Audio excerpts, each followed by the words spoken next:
Thank you for tuning in to the GSMC Sports Podcast presented by the GSMC Sports Network. I'm your host, Nelson.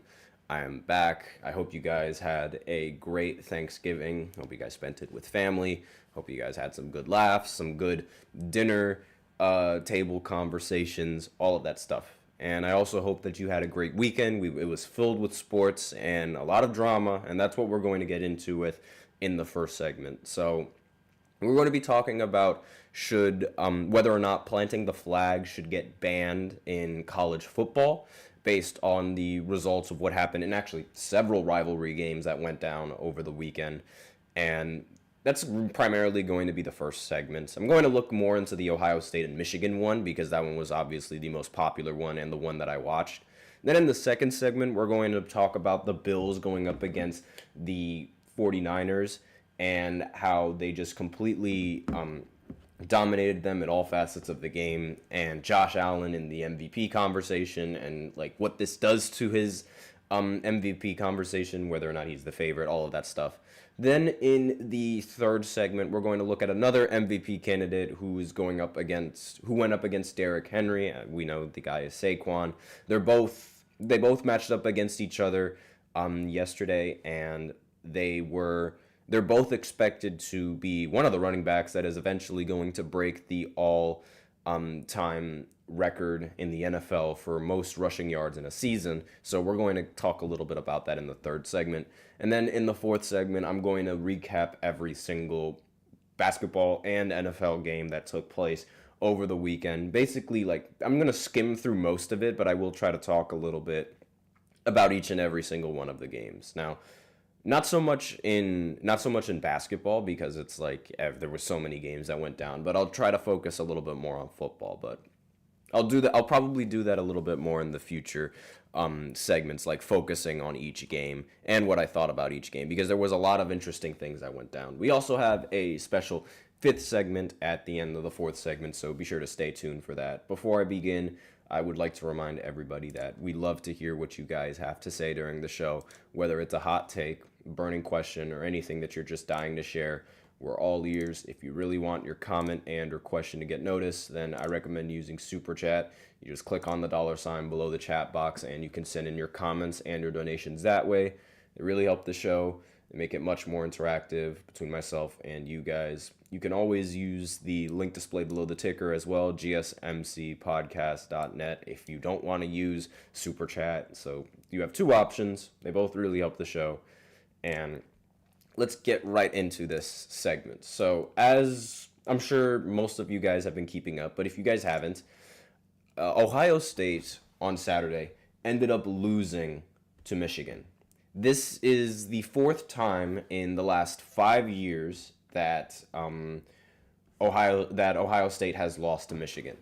They are every single year for the last 4 years they've lost to Michigan, and it's been rough. It's been really, really rough for Ohio State and for a lot of their fans, because it's like every single year they have a fantastic roster, and every single year they just blow it in the most important game of their season, which is going up against Michigan. Probably one of the most popular rivalry matchups, if not the most popular rivalry matchup in the history of college football. Everyone loves this game. And for several years, the Buckeyes have always been the heavy favorites, and in almost every single one of those years, they've ended up winning in every single matchup. But the last 4 years, with Ryan Day as their coach, they have not been able to win in this very big game. And for most of the time, especially the last 3 years, not necessarily this game, but the last 3 years where they lost to Michigan, they ultimately lost hopes of competing in the national playoffs, where it was just only 4 teams would be able to get selected. Usually, Ohio State would be the favorites to get in that tournament, but after losing to Michigan, then they would just be cut off from the list entirely, and Michigan would be added into the college football playoffs instead, taking Ohio State's spot. So it's Ohio State maintained their dominance for most of the year, but they cannot win in that important game. And here, it's even more damning because Michigan was unranked going into this matchup.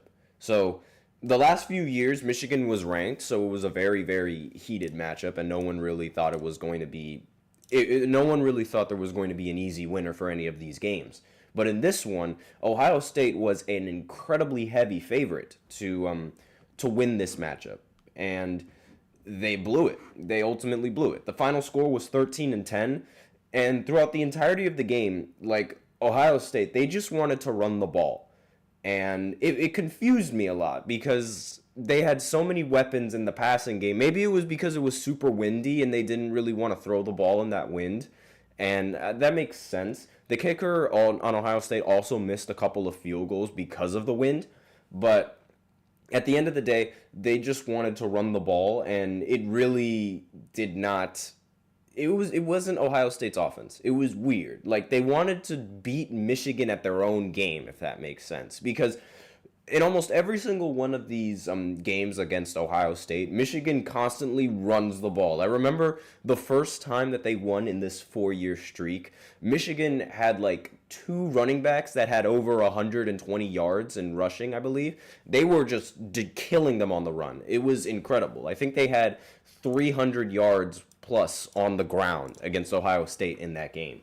And ever since that 1 year when they just completely destroyed them in the run game, they've just been beating them ever since. It's a bugaboo for them. It's unfortunate. I think, and I said this before last week, if Ryan Day did not win in this matchup, then he would get fired, and I think that's eventually going to happen after this season, because despite losing to Michigan, they still have a shot of being in the college football playoffs. They just will not host a game in the college football playoffs.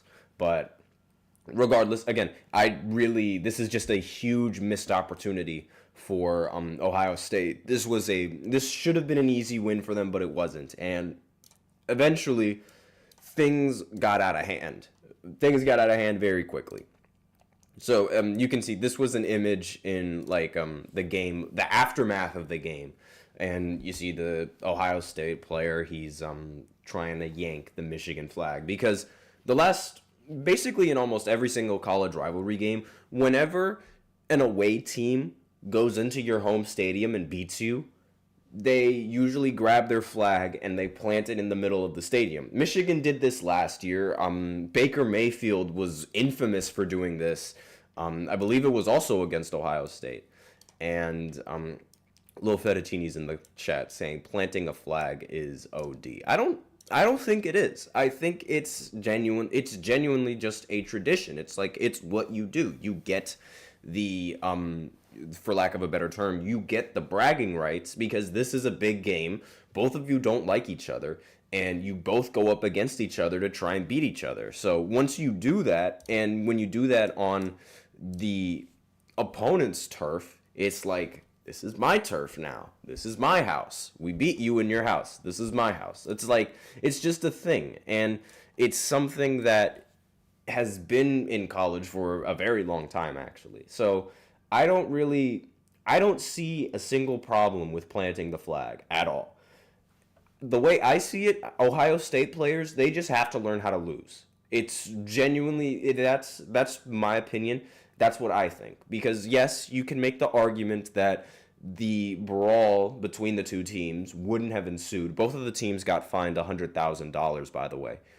But the brawl wouldn't have ensued if he didn't plant the flag. I totally understand that. But the brawl also would not ensue if that one Ohio State player that took the flag wasn't so angry, right? Like, I genuinely, you just have to learn how to lose. It's obviously it's going to sting that's what they're doing on your home field, but that's what happens when you lose the game. You don't want them to plant the flag in your home.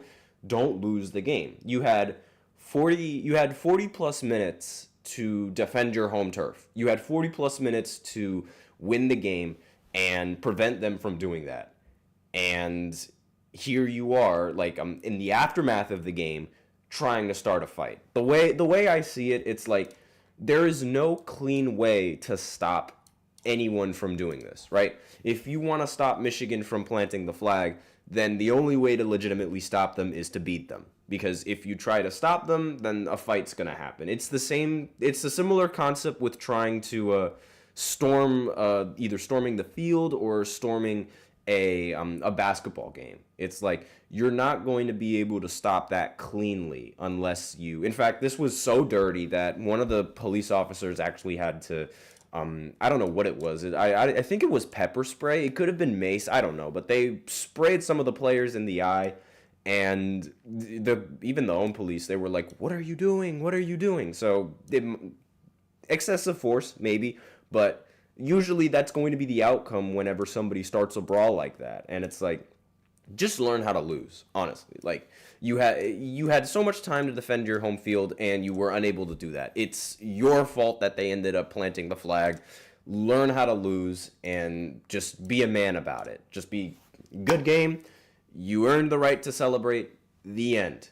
Because it's not like Ohio State wouldn't have done that had this game been in Michigan. Especially after Michigan did that the previous season in Ohio State's or the last few seasons in Ohio State's turf. If Ohio State would have won this game and if this game would have been played at Michigan, Ohio State would have done that, regardless whether they were ranked or not. They would have done that, especially after losing to them for 3 years. They would have done that. Like, you got to learn how to lose. You got to know how to lose, and you got to know when to pick your fights. That's something that should not happen. That's a whole scuffle just because somebody was crying over the result of the game. It should not have happened. I completely agree, but they should not get rid of the flag. Like that entire ritual, that entire tradition, whatever you want to call it, they should not get rid of that just because somebody on Ohio State just didn't know how to lose. Like, it's that simple. Like, it's really just that simple. Lil Fettuccine, he says, that's like telling someone to take off their shoes before entering their house. Maybe that's just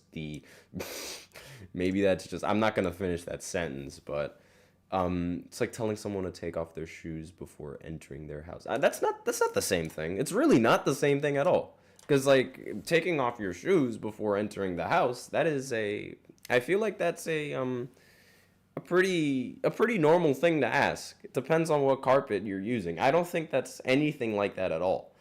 And it's just like, you should not have this kind of reaction just because you lost. Put the effort on the field when you're actually playing the game. Put all that emotion and all that disdain and all that hate into the game. Like, people, and this wasn't just between Ohio State and Michigan players. There were actually several other rivalry games that ended in a scuffle because the opponent would end up planting the flag. And it's like, it seems like these generation of players, they don't know how to lose. And I understand losing it stings, but it's like you have to learn how to be a good sport about it, and you have to be professional about it. I mean, do you guys think Michael Jordan liked losing to the Pistons every single year? Because I guarantee you he could not stand losing to them. But in every single series that he ended up losing, he shook every single player's hand. It didn't matter that he did not like them. It didn't matter that he didn't like their attitude, this, that, or the other. It didn't matter that he didn't like their traditions, whatever it was,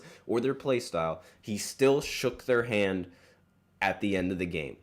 And, I mean, the Pistons, they walked out on them because they were that embarrassed after getting swept. And that's just a whole other debate to bring up. But it's like, he shook their hands. He did not like losing, but he knew how to lose, and he took it with responsibility, and he knew what he needed to do the next season to get better. So that sort of mentality, it seems like it was lost over on Saturday with some other teams. And I feel like these guys, they just got to know when to lose. They got to know how to handle losing. And I know it's difficult for Ohio State because it's like they've lost to this team 4 years in a row now. Not to mention that they're a program that just barely loses. So it's like you can argue that they don't really know how to lose. But you gotta know. You just have to, and you have to maintain your professionalism, and you gotta just let it be. You have to just let it be. But that's just my take on it. Let me know in the comments what you guys think. If you guys would rather not want the planting of the flag to get banned, if you want it to get banned, if you don't really care about it, or any of your thoughts on the game that took place. But that's it for the first segment. So now we're going to go ahead and go into the second segment where we talk about the Bills matching up against the 49ers in another snow game late at night. So we'll talk about that right after this short break. So be sure to stay tuned. I feel like I'm losing my mind. Is everybody in the world blind? Please, Lord, give me a sign, a sign. I feel like I'm losing my mind. Is everybody in the world blind? Please, Lord, give me a sign, a sign. I wanna be the greatest. Everybody on the fake shit. I look around and feel like everybody is the fakest. I make this every day and I'm impatient, hoping one day I blow up from the basement. Statement, the top is so vacant. I don't hear shit that I think is amazing. Waiting for my day when I'm playing sold out shows for 1,000 faces. Hey, give me that crown, get in my way and to be put down. It ain't your place, all this my town. If I want that shit, then I'll get it right now. I'm losing it, the noose it fits, I'm losing shit. A stupid myth, you choose to live or choose to dip. You choose to fight or lose your grip and lose a gift. Oh, I feel like I'm losing my mind. Is everybody in the world blind? Please, Lord, give me a sign, a sign. I feel like I'm losing my mind. Is everybody in the world blind?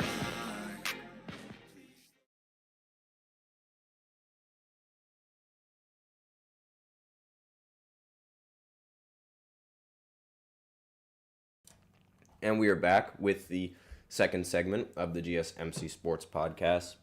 Let me just grab this. Presented by the GSMC Sports Network. And in this second segment, we are going to be talking about the Bills and the Niners game, the Sunday night game, another snow game. It was great. And before I begin, I would like to remind everybody that we'd love to hear what you guys have to say during the show, whether it's a hot take, burning question. We're all ears, and if you really want your comment and or question to get noticed, I recommend using Super Chat. You just click on the $ below the chat box, or you can use the link displayed below the ticker, gsmcspodcast.net, excuse me, and you can send in your comments and or donations that way. Either or really helps the show. So with that out of the way, actually, there's one more question in the chat from from Anthony Manzano.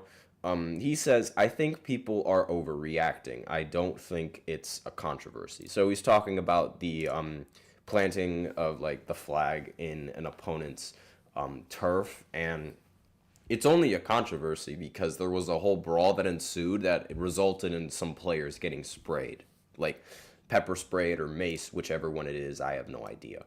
But again, it's like that's the only reason why it's controversial, because it started a fight. Actually, it started several fights around college football, not just with Ohio State going up against Michigan. And since it was nationally televised and everyone was on TV, and most likely kids were watching it because it was on TV, it's something that maybe the college football committee is going to want to, like the NCAA is going to want to look into and prevent any sort of outbreak like this from happening again.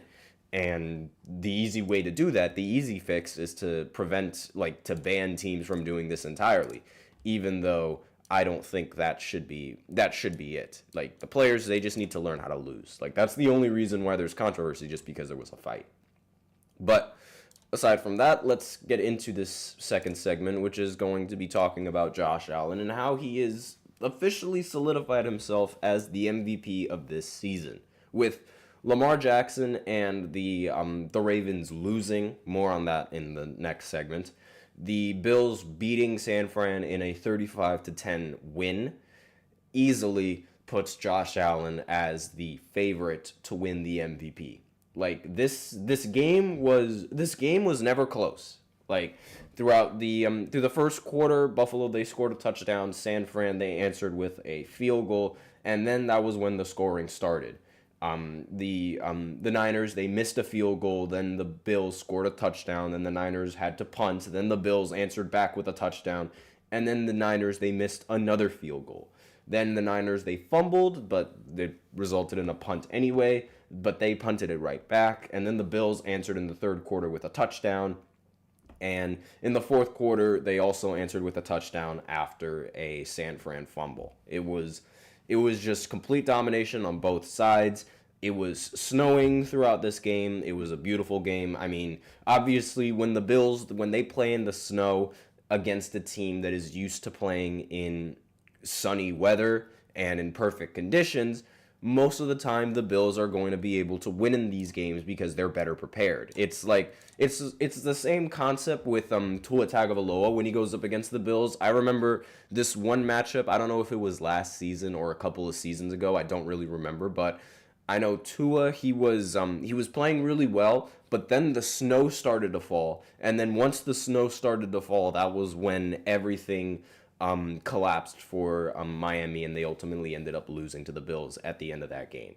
And again, these conditions, obviously, they give the Bills a boost, but that doesn't give the Niners any sort of excuse for losing. Because again, these are weather conditions. You are expected to play well in these intense weather conditions. You're still expected to catch the ball. You're still expected to do all of these things. You can't blame it on the weather not going in your favor. You have to be ready for that. Like, that's a normal thing in football. I mean, I don't think anyone really blames it on the weather. If you do, I think that's a very weak excuse. But in this game, Josh Allen ran for a touchdown. Josh Allen passed for a touchdown, and he also caught a touchdown that he threw to himself. It was a play where he threw a check down pass. His teammate, he knew he was going to get down to the ground and lose yards, so he lateraled it back over to Josh Allen, who ran it in for a touchdown and got it to the pylon. So great game, fantastic game coming in from Josh Allen. He finished the game going 13 for 17 on passes with 148 passing yards, 2 touchdowns, and 18 yards on the ground on 3 attempts, along with a rushing touchdown to seal the game. It was just a peak performance coming in from Josh Allen. Again, the yards, they weren't really like 148 passing yards. Like, again, it's not really all that jaw-dropping, I guess you could say. It's nowhere near like the big numbers that we usually see a lot of these quarterbacks throw for. But again, this is just he only threw the ball 17 times, but he made them count. And throughout the game, he almost had as many touchdowns as incompletions. Almost. Like, throughout the entirety of the game, he almost had that. But this is just, and on top of the fact that Lamar Jackson ended up losing, this ultimately puts Josh Allen as the favorite for being the MVP in this season. Ultimately, this is just this is the nail in the coffin. I said before on previous segments that I think we should wait until this coming week to see whether or not the Josh Allen has solidified the MVP race, because saying that he did that after beating the Chiefs and then the team, like the Ravens, they went on a bye week, I thought that was rather unfair. But in these last few games, the Ravens, they've ended up dropping a couple of these games, and because they have ended up losing and the Bills have ended up winning, it only makes sense that Josh Allen ends up being the favorite for the MVP. Like, that's the only thing that makes sense. He's the only quarterback that has the great record and has the great stats to back it up as well. And again, like, a lot of people, they might disagree with me and say that this is not a quarterback award, which I understand, like, that argument. And since it is veering into that direction, I might as well go ahead and go into the third segment where I talk about the matchup between the Eagles and the Ravens, another Bird Bowl, if you will, and just, the quarterback award and Saquon Barkley and his, the MVP award being a quarterback award, and whether or not Saquon Barkley has a chance, especially after this win against the Ravens. So I'll be right back after this short break, so be sure to stay tuned. Looking for your daily fix of sports talk without having to pay for it? GSMC Sports Network is available on YouTube. Just search GSMC Sports Network. Get your fix of daily sports talk shows on YouTube, absolutely free. NFL, college football, NBA, MLB, MMA, UFC, fantasy football, and so much more. GSMC Sports Network has shows running all day long, with new sports shows starting every 2 hours. Just like on your favorite cable sports channel, except GSMC Sports Network is absolutely free. Just search GSMC Sports Network on YouTube to catch one of your new favorite shows, like the GSMC College Football Podcast, Chip Shot Football Podcast, Hoops and Heels Women's Sports Podcast, GSMC Basketball Podcast, and so many more. Check it out for yourself. GSMC Sports Network, now available on YouTube absolutely free. Search GSMC Sports Network on YouTube right now. And we're back with the third segment of the GSMC Sports Podcast presented by the GSMC Sports Network. And in this third segment, we're going to go ahead and get into the matchup, the running back matchup that was really heavily anticipated, primetime matchup, the Saquon going up against Derrick Henry. And I like to call it the Bird Bowl because it was the Ravens and the Eagles, the two arguably right now, the two best teams in the NFL that each have a bird as their logo. So it's like Bird Bowl. Like, how could I not call it a Bird Bowl? I've called a couple of games a Bird Bowl, actually. I think I called the Arizona Cardinals and the Seahawks game a Bird Bowl. There are several teams in the NFL, well, a couple of teams, I should say, that have a bird as their logo. But I like calling it the Bird Bowl because it's a fun little name. But again, that's just me. And also the Eagles going up against the Falcons, that also was a matchup that happened. I called that the Bird Bowl too. But again, it's a Bird Bowl. I like calling it that. So in this Bird Bowl, the Eagles ended up coming out on top. They ended up winning 24-19. This one was an extremely winnable game for the Ravens had their kicker made a couple of field goals. Because, he's usually reliable. The kicker for the Ravens. In fact, like a lot of people, they even consider the Ravens kicker, Justin Tucker, the best kicker in the history of football. And here it seemed like he had a really bad game. He missed field goals, he missed extra points. It was just not a good game. He made one field goal. That was the first field goal that he made in the game in the first quarter. But then after that, it was bad. There was nothing positive to really say about this, even when the game was close. To start the third quarter, he missed a field goal, which would have put the Ravens up by 1. Then the Eagles punted, and then the Ravens missed another field goal, which would have put them up by 1 again. So already that's 6 points that Justin Tucker left off of the board. And the Eagles, they still couldn't really capitalize on this. And until the fourth quarter, where they eventually scored a touchdown to make the score 21-12. And obviously, Saquon Barkley, he ended up scoring that touchdown. But again, the game at this point shouldn't have been all that close, because had he made the 2 field goals that he missed, then the score would have been 21-18, which would have made the game a little bit more winnable, because all he'd have to do was make another field goal. And then the Ravens, they turned it over on downs, which the Eagles responded with a field goal. Then the Ravens, they ended up scoring a garbage time touchdown to end the game, and the final score being 24-19. This game was incredibly winnable had the kicker made a couple of field goals. But again, the offense for the Ravens, it didn't really seem as high-powered as expected. Lamar Jackson obviously played great in this game. He played solid, I should say. 23 completions to 36 passing attempts and 237 passing yards, along with 2 touchdowns on the day. Nobody had a rushing touchdown in this game. Derrick Henry, he did have 82 yards on 19 attempts, and Lamar Jackson had 79 yards on 8 attempts. But again, no rushing touchdowns coming in from the Eagles. no, excuse me, the Ravens, whereas the Eagles, on the other hand, they had 2 rushing touchdowns, one from Jalen Hurts and another from Saquon Barkley. Saquon ended the game with 107 yards and a touchdown, by the way. And Jalen Hurts, he only threw the ball 19 times, but similar to Josh Allen, he made them count, completing 11 of them and also throwing for a touchdown in this game. And again, this was an extremely winnable game for the Ravens, and this ultimately gives Saquon Barkley more leverage in talking about, like, in being in MVP talks, because right now, in most of the gambling sites that I've seen, Josh Allen is the favorite, and then right behind him is Saquon Barkley.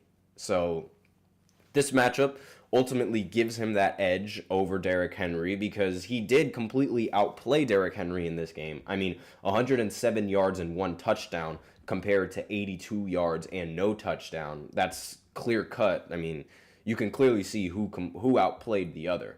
And while I will say that the average yards per attempt was more or less the same, this game, it was never really in doubt, like, with Barkley being the better player in this matchup. Like, it's just, you can look at the stats and you can clearly tell. But is this going to be able to push him into MVP talks? I don't really think this will give him I don't think this will, in the end of the day, give him that much leverage, right? The leverage that he has now is that he beat Lamar Jackson and Lamar Jackson suffered a loss. And since Saquon has been the only real consistency in Lamar Jackson losing to NFC teams, that is also giving him a boost in the MVP rankings as well, especially beating one of the favorites to win the MVP as a running back, and being by far the better player on the team and the most important player, one of the most important players on the team.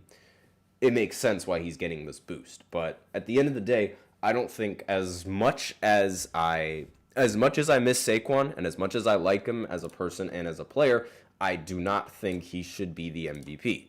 And, like, there is some truth in the merit that MVP is a quarterback award, because no good running back I'm going to say this every single time, no good running back in the NFL is more valuable to a team than a good quarterback. It is just that simple. You can have good running backs, but they'll never be more valuable than a good quarterback to a team. It's like, it just will not happen. But that's just my opinion. However, I will say that he has gained, like, a lot of respect, and he has gained the recognition to be in these kinds of MVP conversations, just based off of how his career has been and what the Eagles are doing with Saquon Barkley and their ability to win games through Saquon. It's like, most of the time, whenever you need a big play, Saquon is there to make it. And I completely understand why people would want to put him in MVP talks because of that. But again, no good running back is going to be more valuable to a team than a good quarterback. But we'll see how the rest of the season goes. Obviously, like, anything can happen. There's a chance that Josh Allen and or even Baltimore, they continue to lose in these big games, and that ultimately puts Saquon ahead of the race, ahead of a lot of people if the Eagles continue to win, or the opposite could happen. So the season is still young, but again, this was a huge missed opportunity for the Ravens. Now, what do they do with their kicker? That was one of the questions that came up in at the end of this game, because the kicker, like I said, Justin Tucker, if he would have made a couple of field goals, then this game would have been a lot closer, and the Ravens probably would have ended up coming out on top in this one had he made those field goals that we're used to seeing him make. It's like, he didn't even come up short. He just missed left, or he missed right. It's like, it was bad misses. It's not like something that we usually see. I guess any miss for Justin Tucker is a bad miss, because again, we're not used to seeing Justin Tucker miss field goals like that. But in this game was easily winnable for the Ravens had they made a couple of field goals and had they made a couple of extra points with this man. But again, it's like, this is just, I don't think you get rid of him, because a lot of people, they thought now would be the time to get rid of him, because it seems like he is no longer as good as what he was in previous years or as consistent. I think personally this was just a bad game for Tucker. Just me personally. I mean, kickers, they're going to have bad games. No one is perfect, and no one is going to be perfect regardless of whether or not your only job is to make a field goal. No one is going to be perfect, and it happens. I don't think you get rid of him just for this one bad game. I think you continue to ride with him until the very end. But obviously Justin Tucker is going to have to make those field goals if you're going to ride with him in the very end. But we'll see how it goes. I think he'll be fine. Now, with that out of the way, I'm going to go into a short break, and then afterwards I'm going to quickly try and recap all of the important games that went down over the weekend with football and as well as basketball. I'm going to try, so it's going to be really tough, but I'll be right back after this short break, so be sure to stay tuned.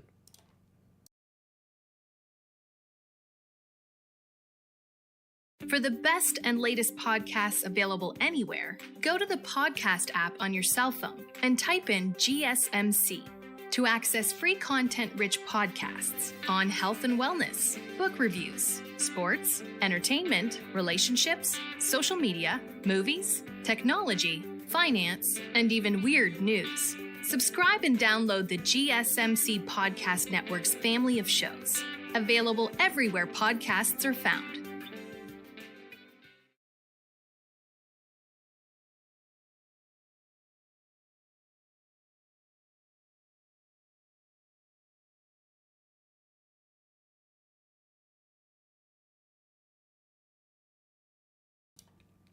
And we are back with the fourth segment of the GSMC Sports Podcast presented by the GSMC Sports Network. And in this fourth segment, I'm going to be recapping all of the games over the weekend as well as the Thanksgiving football games. And if we do have some time in the mix with it, I'm probably going to try and recap the basketball games that went down over the weekend, all the big ones at least. But let's go ahead and start because we are going to be low on time with this. It's going to be one of those longer segments. So the Lions, they beat the Bears. I thought it was going to be an easy win for the Lions, but it really wasn't. This was actually a winnable game for the Bears up until the end because Caleb Williams, he played pretty well, 20 completions, 30 on 39 attempts, 3 touchdowns. And Jared Goff, he was also really good in this game, 221 yards and 2 touchdowns. And towards the end of the game, the Bears, they did seem like they were going to put up a promising drive to send the game into overtime at the very least. But for some reason, the coach did not want to call a timeout on the final drive. They had an extra timeout in their back pocket, but the Bears coach decided not to use it and ultimately ended up losing the game in the end. And the Bears coach was shortly fired after that. So maybe I'll talk about that a little bit in future segments. But yeah, he completely lost his job. This is not a good start for Caleb Williams' career, who already is going to have to burn through a coach. Now, with the next game, the Giants, they went up against the Cowboys. Of course, the Cowboys ended up winning their first game at home against the Giants. Of course it happened. I thought it was going to happen. We had a Drew Lock sighting in this game because Tommy DeVito was hurt. He ran for a touchdown, but he also threw an interception. Tyrone Tracy Jr. ended up running for a touchdown as well for the Giants. And overall, this was a really good game for Rico Dowdle. And the final score was 27-20. I mean, it's the Cowboys going up against the Giants. Usually the Cowboys end up winning, so no big deal. I expected this to happen, and now I'm rather sad, but I'm also a little bit happy because this gives the Giants a better chance to land a high pick in the draft. Shador or Cam, one of those two. And then the last game for Thanksgiving was the Dolphins going up against Green Bay. I expected the Dolphins to come out and win this game, I believe. Just because of like how well they were playing recently, but it was cold out, and Tua does not really play well in the cold. I mean, he threw for 365 yards and 2 touchdowns. And on Green Bay side, Jordan Love completed 21 of his 28 passes and threw for 2 touchdowns and 274 yards. But this game ended 30-17 in favor of Green Bay. And it was never really close. It got a little bit closer towards the end, but Green Bay, they really stayed on top. throughout most of this game, throughout the entirety of this game, and there was really nothing that the Dolphins could do to stop it. So, not a result that I can say I expected, but again, it's not a result that I'm really upset about. And the Raiders on Black Friday, they ended up losing to the Chiefs because they always do. Mahomes ended up throwing for 306 yards and 1 passing touchdown. It seems like he's back. But we'll see. And surprisingly, Aiden O'Connell played really well, 340 yards along with 2 passing touchdowns as well. But similar to the last game, well, not really similar to the last game, similar to most Chief games, we all knew that at the end of the day, the Chiefs were going to find a way to win, regardless of how close the score was. But that's really all that needs to be said. The Texans, they ended up playing against the Jaguars, and they ended up beating them. A fight broke out in this one after somebody hit Trevor Lawrence. Trevor Lawrence was ruled out after that game, and again, this it seems like he might be hurt for a little bit and he might be done for the season, but we'll see. But regardless, this was a pretty solid win coming in from the Texans. The Vikings, they ended up beating the Cardinals barely. 23-22 was the final score. Kyler Murray threw 260 yards and he threw a touchdown, but he also threw 2 interceptions. I think because Black Ops 6, the Warzone map, Rebirth Island, since that was recently added in the game, now Kyler Murray has been much more focused on Call of Duty than he's been in winning football games. Because I kid you not, the correlation for when that map got put in the game and when he started losing, it's uncanny. It's incredibly uncanny. They lost to the Seahawks. That was around the time when they put the new map in the Call of Duty game, and now they lose to Minnesota. It's like, it does not make any sense, but it's like, it's weird how the correlation between Call of Duty updates and Kyler Murray playing bad, they coincide with each other. It's so weird. And the Jets, they blew another game against the Seahawks, and they were up like, I want to say they were up like 21-3. I want to say like something around there. It was not a close game in the first quarter at all. It started off with a punt off, then the Jets answered with a touchdown, then the Seahawks ended up fumbling the ball, where it was ultimately given back to the Jets, where they scored another touchdown off of it and a 2-point conversion. And then the Seahawks, they ended up scoring a touchdown, but then the Jets answered right back with another touchdown, and it made the score 21-7. But then that's when things took a turn for the worst. Aaron Rodgers, when he was in the red zone, threw a pick six, and after that pick six, the Jets were unable to score the ball again. It was a really tough game to watch, and I don't know what the Jets are going to do with Aaron Rodgers after this season, but as of right now, the season is over for the Jets. It's really bad. But like I say, it's illegal for the Jets to have a good quarterback. It's just illegal. The Chargers, they ended up beating the Falcons. Kirk Cousins has been playing awful in these recent games, and it's like I said, like Kirk Cousins, he cannot have a season where he goes well over 500. He always has to be near the 500 mark, and in this game, he made sure of that, losing it, throwing 4 interceptions in this one game, which was really, really bad. Like, this was bad. So not much that needs to be said about that, other than the Falcons are 6-6 right now, which proves the Kirk Cousins conundrum. The Steelers, they ended up beating the Bengals in a shootout, 44-38. Russell Wilson sort of turned back the clock in this one. He threw an interception, but he threw for 414 yards and 3 touchdowns. And Joe Burrow, he also threw an interception, but threw for 309 yards and 3 touchdowns. This is a really bad situation for the Bengals. The defense that they have is atrocious. It is absolutely horrible. And it's ridiculous how teams are constantly able to score on them. They're the only team in this season that has scored 30-plus points and has lost in 4 games where they score 30 points. It's really bad for them. The Colts, they ended up beating the Patriots 25-24. Anthony Richardson did not really play all that well in this one. He did get 3 touchdowns, but he also threw 2 interceptions. Drake May threw a touchdown, and he also threw an interception in that game. and nothing really noteworthy. Similar to the Washington Commanders beating the Titans. Again, nothing really noteworthy and something that was completely expected. I mean, Jaden Daniels had a great game in this matchup. 25 completions on 30 pass attempts for 3 touchdowns.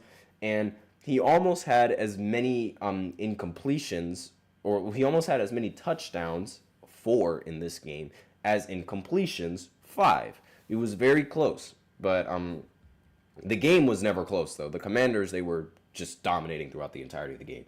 The Panthers, they lost to the Bucks 26-23, but Bryce Young has been playing way better recently in a lot of these games. He had 2 touchdowns, one on the ground and one in the air, and it seemed like he was going to win this game in the end, but in the final overtime, Chuba Hubbard ended up fumbling the ball, and the Buccaneers proceeded to march down the field and kick the game-winning field goal in overtime.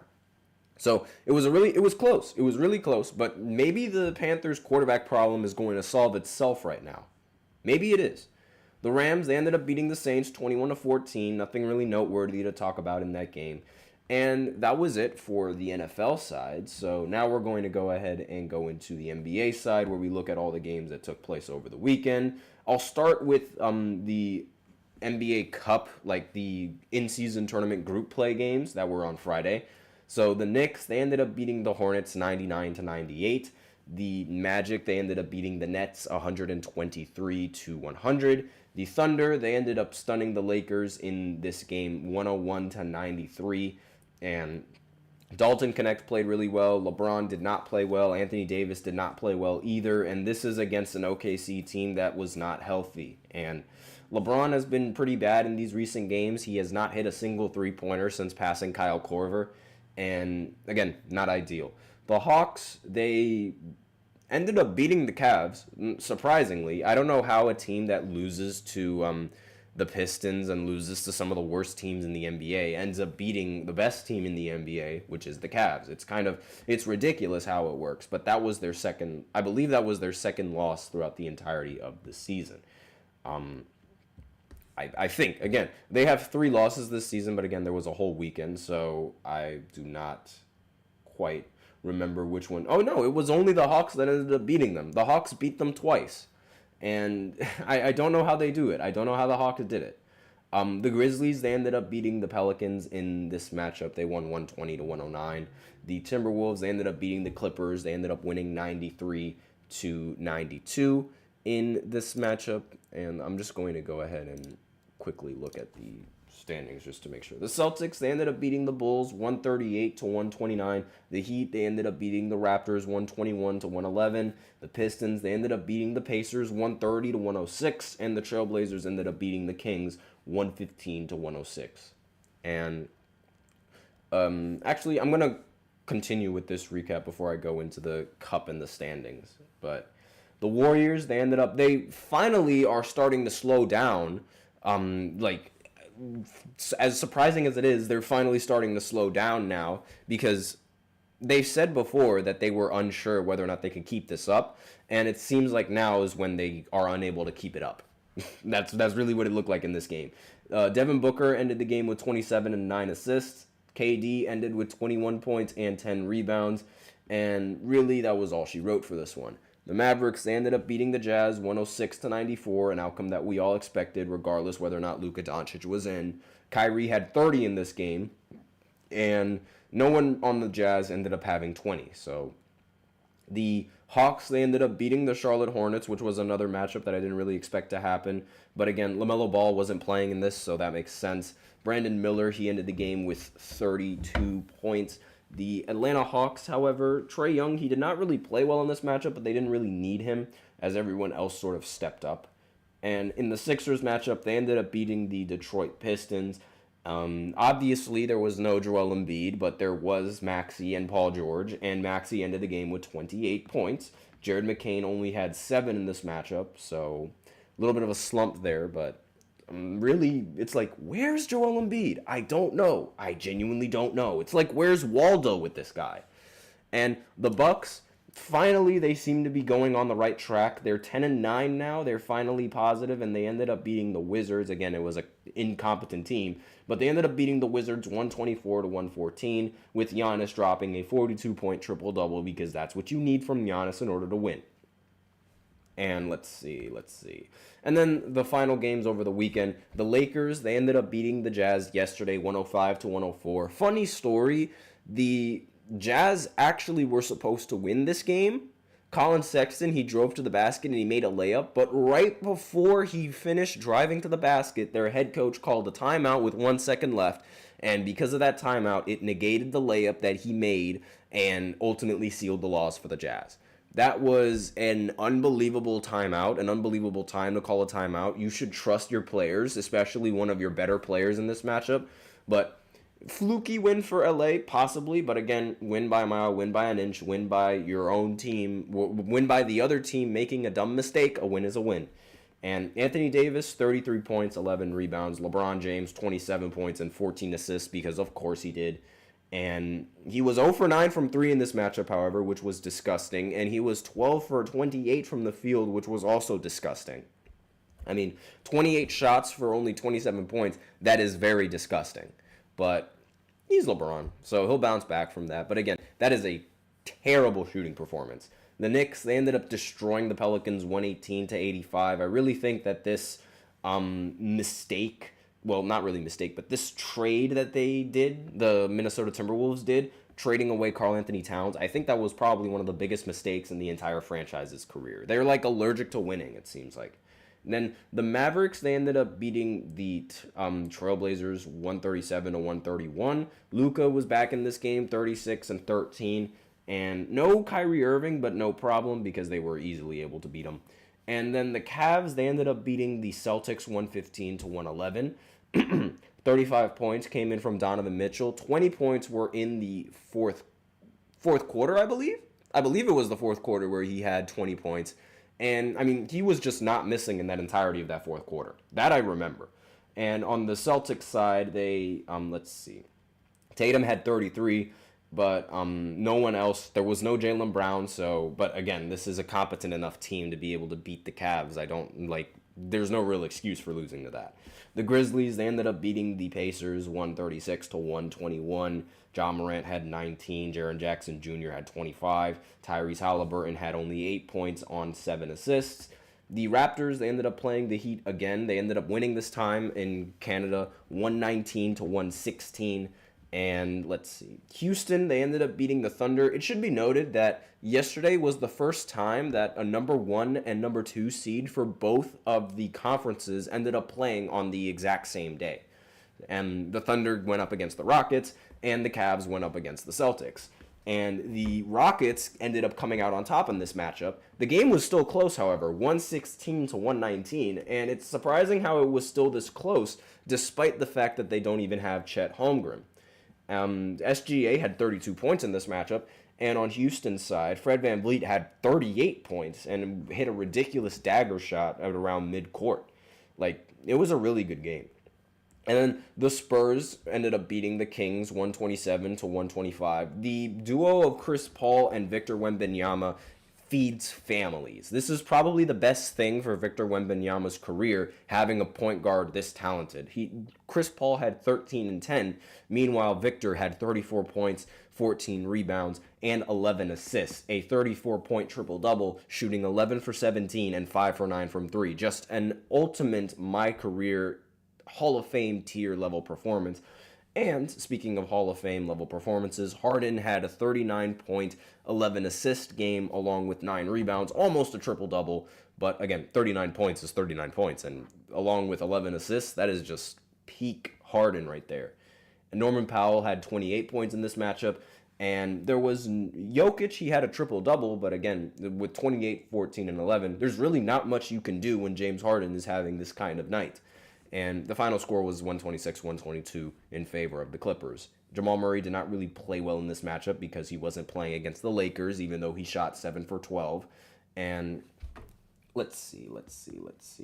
Not really much that needs to be talked about in this one, other than Westbrook being inefficient as usual. But again, this was a prime Harden performance, and these were the games that took place over the weekend in both of those major sports. Now, with the way that about those cup games, because there are going to be NBA Cup games that are going to take place tomorrow, the way that the standings are looking at right now, the leaders of the Eastern Conference are the Orlando Magic, the Milwaukee Bucks, the Hawks, who have already clinched a spot, and the Detroit Pistons. So the Pistons, they're the lowest seed in this group, but they do have to go up against Milwaukee to determine whether or not they're going to make it into the wild card, or whether or not they're going to make it into the be a conference leader. But it seems like also the Knicks, they have to go up against Orlando. So those are the two very important games. The Knicks playing Orlando and the Pistons going up against the Bucks. Those are the big ones. And let's see. Then for the Western Conference, the Houston Rockets and the Warriors have already clinched, being flawless in the in-season tournament. And the Spurs right now are 2-1 in the third place spot. And the team that has the fourth place spot and a wild card appearance is supposed to be the Dallas Mavericks, at least as of right now. We'll have to see the results, but it seems like the Lakers are completely out of the in-season tournament entirely. They dropped the two most important games of the season for them. So, oops, I guess, if you are a Lakers fan. That's just not a really good way to go out. And even if the Spurs, they end up losing to the Phoenix Suns, chances are the Lakers are still not going to be able to make the in-season tournament because they do not have a good point differential. Their point differential is minus 24. Kobe Bryant, go figure. But it's that's just not. There's just no way that they're going to be able to make it with that. There's no way that they're going to be able to make it with that point differential. So it seems like their in-season tournament hopes are over. But that's all that I have for this fourth segment. So now we're going to go into the fifth segment where I look at the NBA power rankings, and I'll be right back after this short break. So be sure to stay tuned.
And we are back with the fifth and the final segment of the GSMC Sports Podcast presented by the GSMC Sports Network.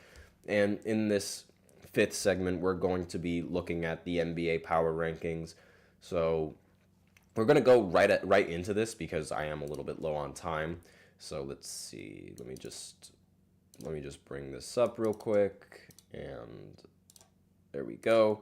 So as you can see, the Cavs, they are number one. Makes total sense why they're number one. They recently beat the Celtics. Donovan Mitchell played fantastic. And while they did lose to the Hawks twice, beating the Celtics ultimately gives you that push to making it into the top spot. And then the Celtics, since they lost, they lose their spot in the top. Makes total sense. So far, no problems with this list. Houston, they end up moving all the way up to 3. I'm starting to see why they were ranked so high and why they've been and how good they've been this season. I mean, despite the fact that they won against OKC and OKC wasn't healthy, they still ended up winning, which ultimately puts them in the top part of the of the power ranking. So this makes total sense. I have no problems with this at all. And the Thunder not moving down from their spot also makes sense because, again, you have to take some of these losses with a grain of salt, because if Chet Holmgren was in some of these games, maybe the outcomes would be a little bit different. So I have no problem with OKC and their ranking at number 4. The Mavericks being ranked at number 5, I'm not entirely sure whether I agree with that. I think the Mavericks are a little bit overrated, but again, luckily, these two teams, like the teams that I just mentioned, they're not under the Golden State Warriors, which is something that I just did not like at all on this list. In fact, the Clippers being above the Warriors is also something that I like to see because they don't even have Kawhi Leonard. And right now they're 13-9. James Harden has been playing pretty solid, and it's like they said, addition by subtraction. Now their offense is a little bit meh, but their defense is actually pretty good. And again, that's a bit surprising to say, especially when they don't have Kawhi Leonard.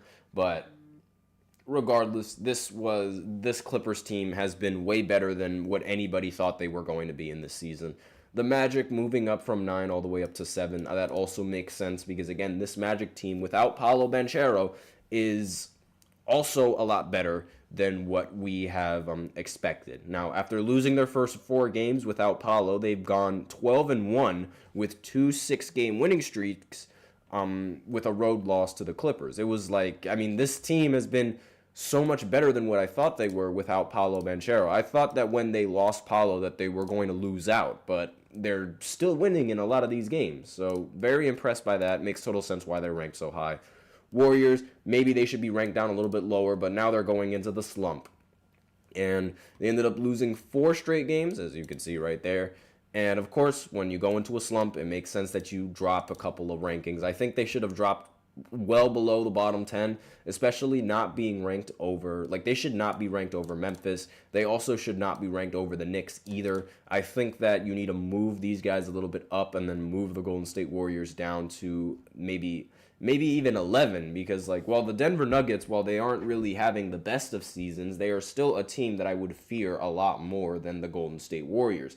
But that's just me. Let me know in the comments what you guys think of that. But Denver being low, I agree, it makes sense, but I don't think they should be lower than the Golden State Warriors. I just don't see it. But I could be wrong on that later on in the future. Now, the Phoenix Suns, they're moving up all the way from 16 to 12. It makes sense because ever since the return of Kevin Durant and Bradley Beal, they got important wins over the Lakers and the Warriors. And it shows you just like how valuable Kevin Durant actually is to this team and how important he is. Because the Suns, they were 10-2 with Kevin Durant. And then without him, they just lost out. They only won like 1 game, I think, with Kevin Durant. It was really bad for the Suns without KD. But when they have him, they seem golden. And the Lakers, I don't know what to think of the Lakers at this point. They're so inconsistent, it's unbelievable. And a large part of the inconsistencies is their role players. That makes sense. But again, this was supposed to be an MVP caliber season for Anthony Davis, and now it seems to fizzle out because of team record. And it's like this is the Lakers slump that we're seeing. So now we're starting to see, like, you know, people call the Lakers bad. We're starting to see LeBron get called washed up and things like that. This is sort of the norm for the Lakers. Their defense is less than competent, but their offense has been so much better without Darvin Ham being the coach and calling the plays and things like that. But really, this team, I really don't know what to think of this team. I guess having them at 13 makes sense, but they should be much higher in my opinion. But again, I'm not really going to oppose this. I'm also not going to oppose the Spurs being ranked at number 14 because these Spurs, they've been playing a lot better recently, and they appear to be legitimate, finally being over 500 in a very long time. The Bucks, they finally have a winning record. I don't think they should be ranked at 15 just yet because, again, it could just be luck, but so far, I mean, at least recently, they've been able to win 6 straight games, and it's about time they're able to win games. They should have been doing this from the beginning. The Timberwolves, they dropped down to a respectable 16. I completely expected them to be in the bottom part. They should never have been ranked so high before. Then the Miami Heat, they stay at 17, makes sense. They're a mid-tier team. The Hawks, they are also a mid-tier team. They get a little bit of a boost because they beat the Cavs twice, but again, still a mid-tier team. Nothing really noteworthy to talk about with that. The Nets, they're surprisingly better than what I thought they would be, but again, another mid-tier team. The Kings, they've been worse than what I thought they were going to be, and I did not think they were going to be all that good to begin with, because again, their 3 best players are mid-range scorers and 2-point scorers. You're not going to win basketball games like that, and it's like, it's been bad. It's been really, really bad. I mean, you can see right here, they're one of 2 teams with multiple wins. They're 2-8 when trailing by more than 10 points in the fourth. It's bad. It's not really all that good. Pacers, also a team that's been mediocre. They do not have a very solid defense, so I don't expect them to really kick things up and be that impressive on offense. They do play with really good pacing, as you could see right here, but again, they've been dropping a couple of games, mainly because their offense has not been nearly as good as it used to be. So I have no problem with them being over here. The Bulls, keeping the same ranking as before, so don't really need to talk about that all that much. The Blazers, they moved down a little bit, makes sense.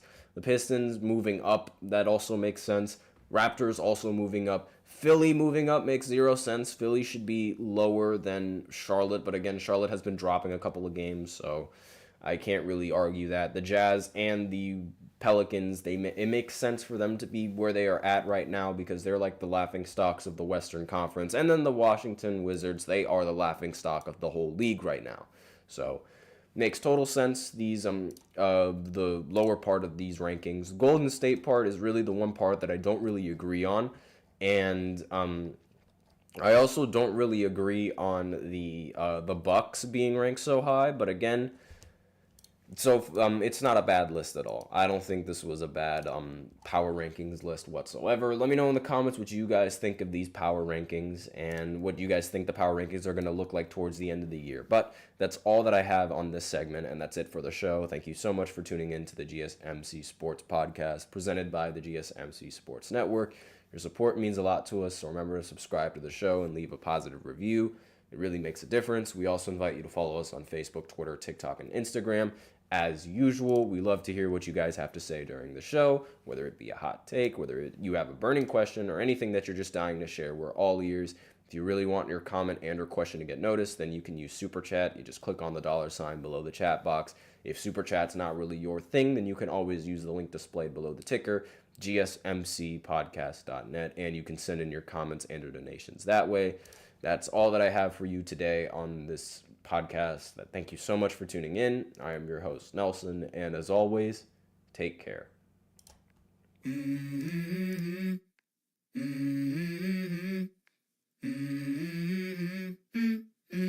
Let's go.